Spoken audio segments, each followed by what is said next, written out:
So I'm just going to ask a few questions to you, and then we can open it up to the audience. It's your first documentary, but you directed a fiction film a few years ago that I love a lot, called Severed Ways. Thank you. Well, I guess I'm not the only one. I see some similarities between both projects, but can you talk about why you decided to make a documentary? Was it when you met Peter that you changed direction, or was your goal always to make a documentary and then you look for Peter? Yeah, I guess the connection between the two films, they're both made in Vermont. But I've known Peter a while, and it was just kind of this luck of of timing coming together for everybody involved, and it was a very small crew, just a few friends, and it wasn't as if I always wanted to make a documentary, but never found the subject. So that was more about it. And Peter, since I'd known Peter for a while, but I had never gone to his farm, he invited us to his farm. And he actually suggested it when we were there on his farm. And he suggested under darker circumstances that we should document a suicide. So that was the initial idea, where we said we didn't want to be a part of that. And then we kind of came up with some ideas and just sort of how it would evolve. And then Peter agreed to it, and then he pulled out and said no. We went back up, talked him into it, and then we started filming. But it was, wanting to approach it not interrupting what he was doing and strictly visually at first. And I think, it was just amazing to find that subject who's that intense and at that juncture in his life, and and just the magic of walking onto that farm and just sort of seeing how fragile it was, and how long was this going to sustain, and wanting to capture him and capture this, this sort of almost relic,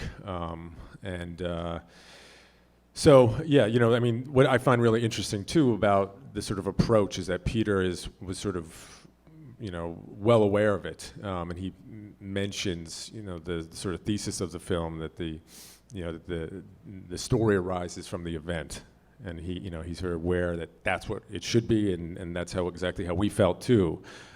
So the method was just sort of to let it unfold, get in Peter's way a little bit, help him out when he needed a hand in exchange for bothering him, and sort of make a sort of a journey, an experiential doc, I guess, was one of the real original ideas. And I think the narrative work I like to do is super, trying to put you in the place and put you in the earth and keep it all very experiential. So I think, and reality-based and process. So whether it's fiction or non-fiction, the process is always the same. So there's, other similarities to obviously talk about too. But. You shot your first film, you shot this one, so you knew you were going to shoot as well as direct, but you didn't edit?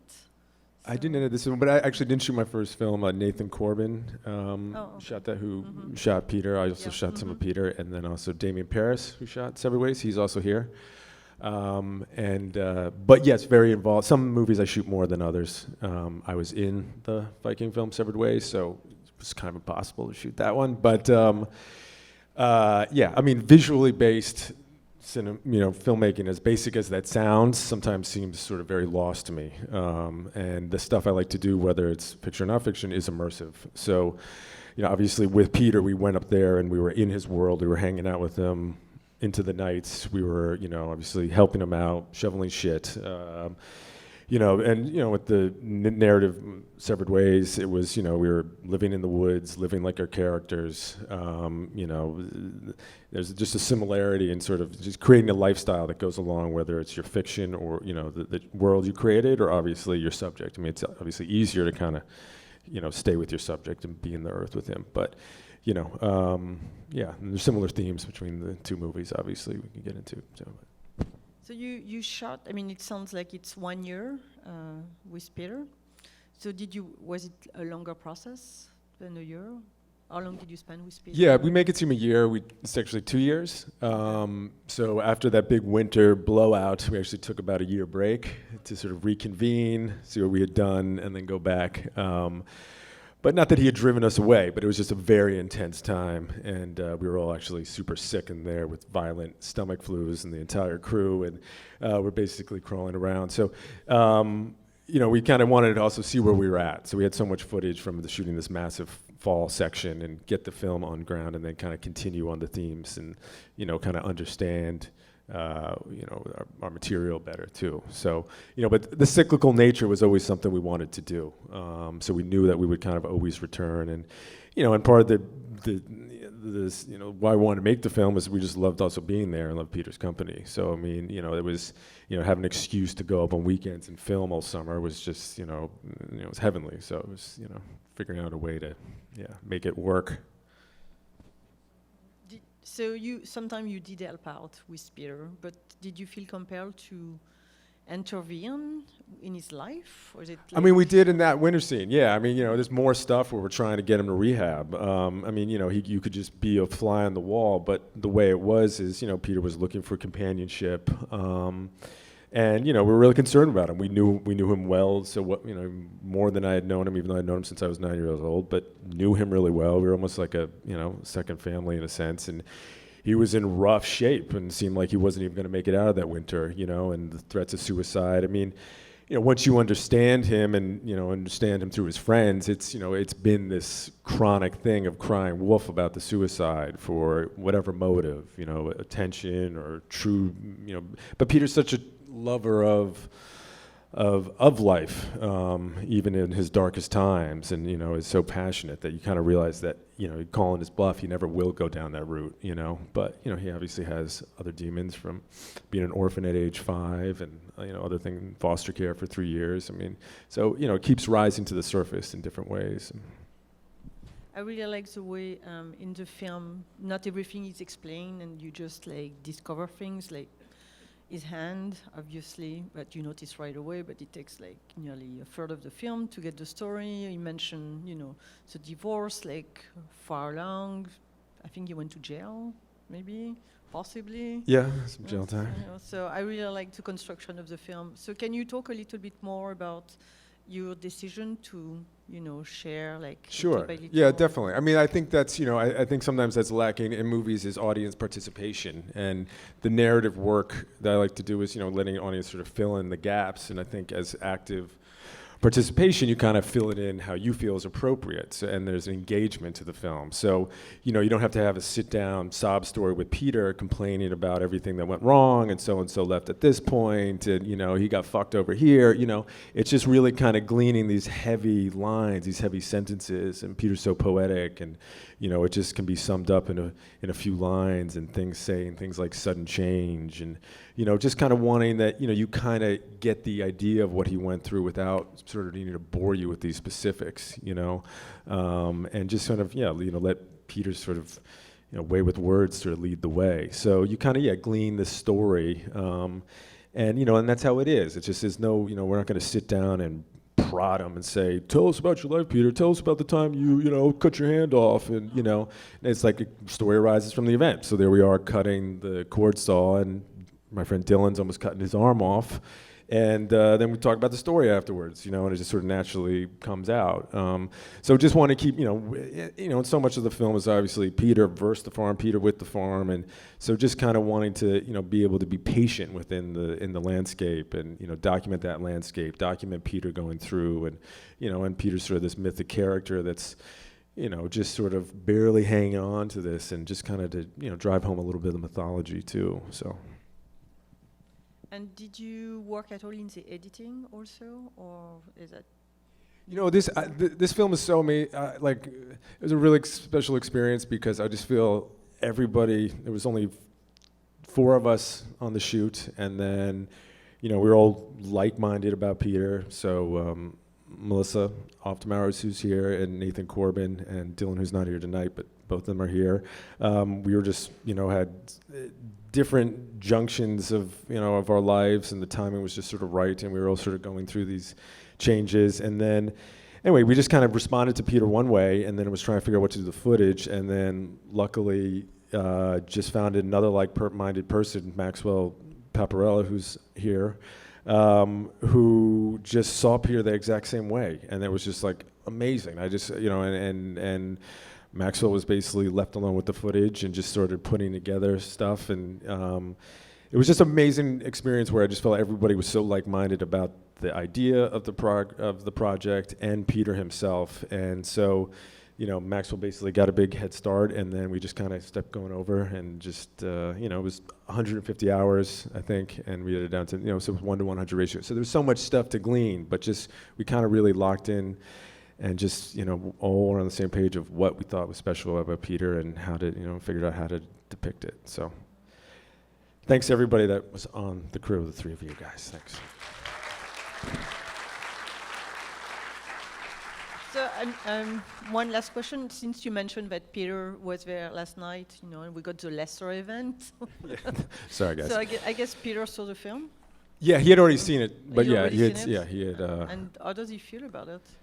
Is it He said he fucking loves that movie. That was his answer machine message sounds- the first time he saw it. sounds like a good sentence Yeah, to say. so I think there's a couple things that maybe bother him a little bit, but he knows who he is. He's very comfortable with it, and he talks about it. He knew it was a sort of a collaborative piece of art, and for Peter, who being an artist, showing it at the MoMA last night was really special. So that was just really amazing for him, who.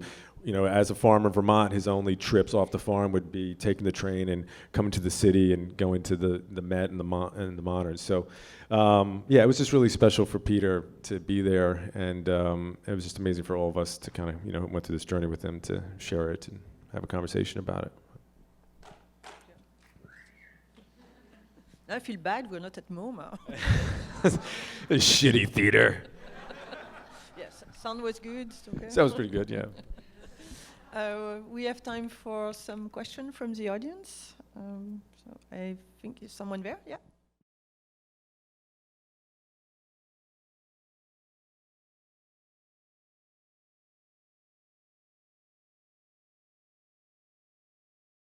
Well, I mean, it goes up and down. I mean, right? I mean, there he is freaking out, wanting to blow his brains out in the winter, and then he's talking about, it's the summertime, and, he says, what the fuck am I complaining about? 35 years on this beautiful farm. So, you feel it. I mean, it's also what the seasons do. I mean, there's plenty of farmers that go through a very similar cycle where the winter they hit rock bottom and alcoholism, and there's, idle hands too. There's actually not that much to do. And it's, when you have a family farm without a family to take it over, I mean, this is a common thing. I think that's what's interesting about, Peter and his dilemma is, it's obviously very personal on the screen, but this is not, an anomaly. I mean, this is quite common, especially in this era. I mean, granted, there's, new generation of young farmers taking on it, but it's also, Peter was that 40 years ago. So here we are at the same place. What is this new movement going to be doing in 40, 50 years? And is their kids going to be taking it on? So, I mean, Peter would just, it's the ups and downs, and it's trying to carry it. And it's, it's this thing of, albatross around your neck, and you can just never get away from it. So as beautiful it is, you just never have a break. And I think, that's for me, the most heroic part of farming is just that, sustaining that and the Sisyphusian nature of it, of just, repeating the same thing over, and in a way that the farm is as beautiful as Peter's greatest work, but it's always temporal. It's always changing. So it's it's difficult for him to hold on to, and I mean I mean, Peter. We asked Josh asked Peter last night would he recommend farming, and he didn't know. After all this, he didn't know if he'd recommend somebody to. Obviously, you can it's in the film, but it's just, it's loving of the land, but difficult to sustain. So. There. So did you cut down from 150 hours? Yeah, the good thing is Peter liked to hang out in his kitchen and read a lot, and so that was really fun to do, and we filmed a bunch of that, but then it ended up being that it wasn't really the most visually interesting stuff. So it was really great. We got exposed to a bunch of writers and poetry that we would know, and his work, and obviously some of that made in. I think that was probably Maxwell's most difficult thing, was trying to go through this endless, hanging out, drinking cider, listening to stories. But so there was some stuff that kind of immediately hit the cutting room floor.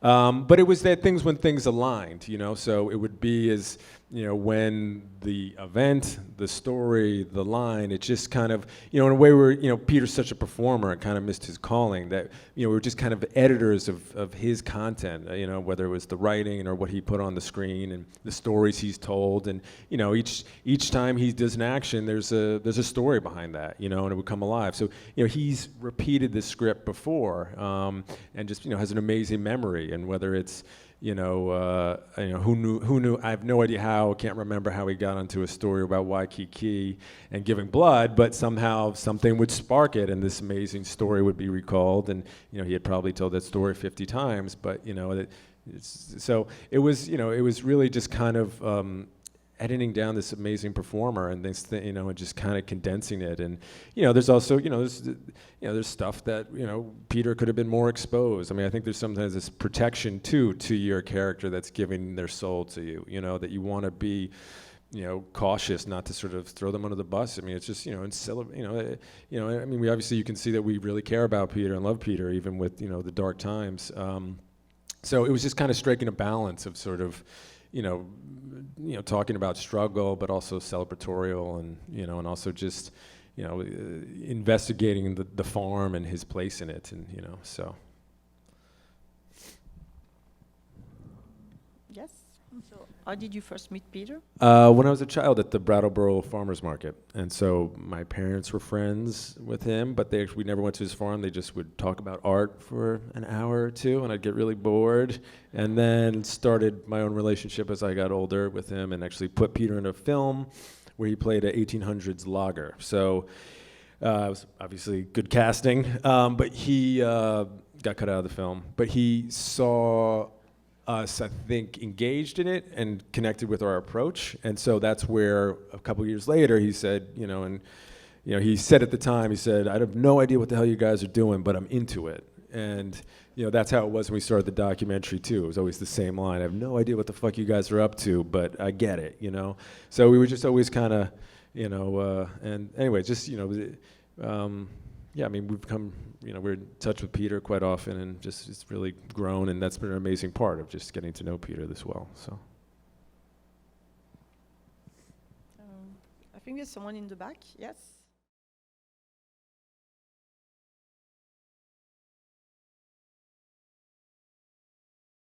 I don't know. I doubt it. I mean, I don't, I would say that he, I mean, medication would obviously be another addiction, that, obviously he's self-medicating, but I think, yeah.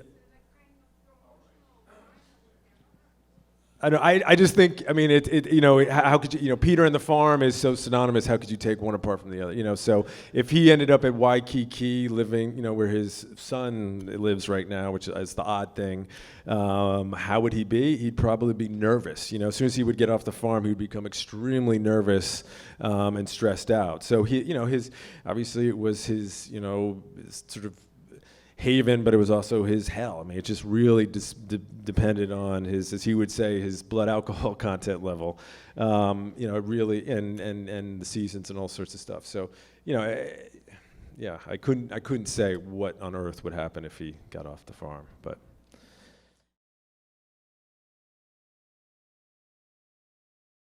I mean, he's happy in a way. I mean. Yeah. It's miserable. He drove his whole family away. I mean, it's obviously it's about alcoholism and addiction and what that, and anger and abandonment issues. I mean, his mother died of, in the Lower East Side, he's a New Yorker by birth, and his mother died in front of him living out of a car when he was 5 years old, and so I mean, we could get further into those issues, but it's just, it's not necessarily specifically Peter's story, too. Exactly, it's a cautionary tale, yeah, it's he did drive people away, and you could see that, and I think we feel that too. You love him, but you couldn't probably do 20 more minutes with Peter, So it's yeah. I mean, it is sad. Okay, so we do have to wrap up. Okay. So thank you so much for coming. And Thanks everybody for coming. Bye. Sharing Peter with us.